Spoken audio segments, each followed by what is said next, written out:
Maylon puyada mihul kamlo ngasi ingil thai tara undu irai koron ngasi maylon puyada lamda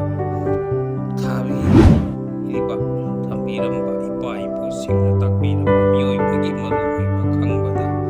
yamna kanaraba mihul kanglon ki oiba matang da su khangba yaba kaya khangminasi kutsa gi tang posem ni khang chubagi mihul na kanna hullabadi layok pani haiba khango paki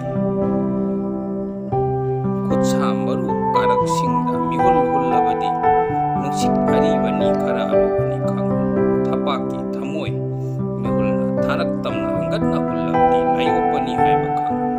khutpak mayaida mathak makha khupak khunam animak tuna hauduna mihul hullabadi nungsit aribani haiba khango khutpi maru makhongda mihul hullabadi jumlai apopana yetbani oknabani khango khutpi mari chakrada mihul hullabadi puknongda pomba natraga posemni haiba khango khutpi maru makhongda khudol birom thangbada mihul hullabadi laimu budna chingba oknabani khango khutpi mari chakrane koning thogi tang singbe mihul hullabadi lamlai ma oknabani khango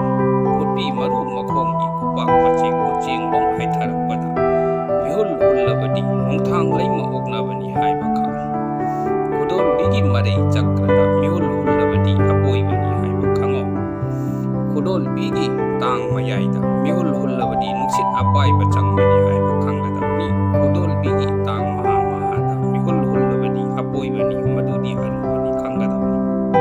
khudol bigi tang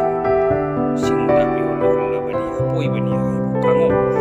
khudol bigi maru makhongda mihul hullabadi sauna sembagi